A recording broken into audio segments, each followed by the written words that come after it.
heels of doing the half marathon at the Tinkerbell event. She has also done how many other team and training events? 3 total. 3 total. And how much have you raised, you think? I'd say like 14-ish. $14,000? Are you serious? Woo! So, first we're going to hear from Molly, and yeah, go ahead, Molly. Hi guys, how are you? I'm excited. I didn't get to go to the kickoff, so and most of the time I get to go to those, but I've been really busy, so I'm excited to see all of you, and this is a huge group, so I'm really excited for you guys. I did San Diego last year, and it's so fun, so for those of you guys who are doing it, I'm really excited for you. I got involved with Team in Training a couple years ago for the reason of I got diagnosed with APL leukemia. And once you kind of get into that, it's not too hard for them to find you, and so that's how I got involved with Team in Training. So I was, at the time, I graduated from college, and I had gotten 2 months into my first year teaching. My insurance kicked in on October 6th, and on November 26th, the Wednesday before Thanksgiving, I was diagnosed with leukemia. My diagnosis happened very quickly.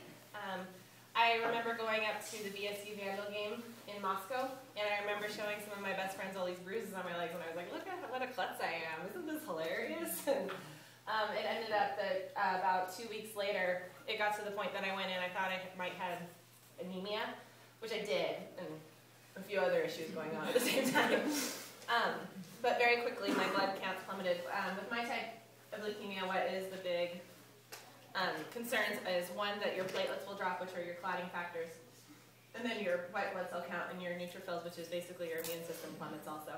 So when I went in on Monday just for a basic blood draw just to see if I was anemic, normal for platelets is about 150 to 350,000, and I was at 28, and I went back on Tuesday and I had dropped to 13, and I later found out that on Wednesday when I actually went to meet an oncologist, I had dropped to 6.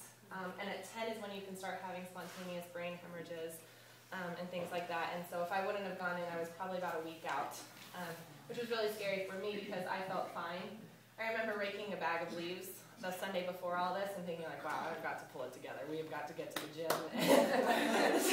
I was breathing hard, but otherwise I really felt okay. I was a little tired, hitting the snooze button a little more frequently, but I mean, who jumps to the conclusion that you have cancer? So. I went to meet my oncologist, and now we're just the best of friends, and we hang out every 6 months, and it's great. And I went straight to the hospital at downtown St. Luke's. I was there for 5 weeks, which included Thanksgiving and Christmas. I got out New Year's Day, and then after that, I did more chemotherapy. Overall, with that hospital stay, I had 7 rounds of chemotherapy, which was 67 infusions. I also did the whole hair loss thing. Became best friends with an IV, I've done all that type of stuff. And then my treatments finished up in June, so I took the whole year off of teaching of my first year. And I was very fortunate in lots of ways. One, having my insurance kick in. I was also very blessed from the financial aid. Turns out if you only have 2 paychecks, it's hard to pay for all that. So I was very fortunate, so I really wanted to give back, and so that's how I got involved with Team in Training. And I also was very lucky that one of the chemotherapies that I went through, it's very lovely sounding, it's called arsenic trioxide. So you can imagine just how fun that was to have, and I had 50 of those infusions of that. And when I had that type of chemotherapy, I think one of the nurses at Misty Meridian had ever given that before prior. So it was a brand new chemotherapy that was out, and it just came out from research. So, and it was proven to be very effective with people with APL leukemia. So lots of reasons why I wanted to get back involved. And so I decided to do Team in Training. And I've gotten sucked in by it. I think even if I wasn't a cancer survivor and that wasn't a factor of why I'm involved in that, the people that I've met have been a really big deal to me. And it's just a great organization, and so I just love it. And the people that do this, oh, I get goosebumps talking about, sorry. Just thank you guys so much for doing this. If you haven't figured out yet, you're going to make lifelong friendships.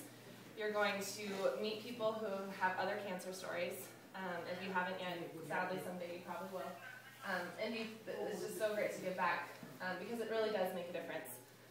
The money is very helpful from a patient's perspective. I got patient financial aid from the Leukemia and Lymphoma Society, and then additionally the chemotherapies that I went through were around years back. So this does make a difference. This isn't just some fluffy thing that you do that says, oh, I'm making making a difference, and it is a big impact. And then it's wonderful to hear stories about people doing really great things. So I really appreciate everything you guys do, because I really wouldn't be standing here today, and I wouldn't have had such a successful treatment history if it wouldn't be for organizations like this. So thank you guys, and have so much fun on your events. I'm so excited for you guys. You are going to love it, and I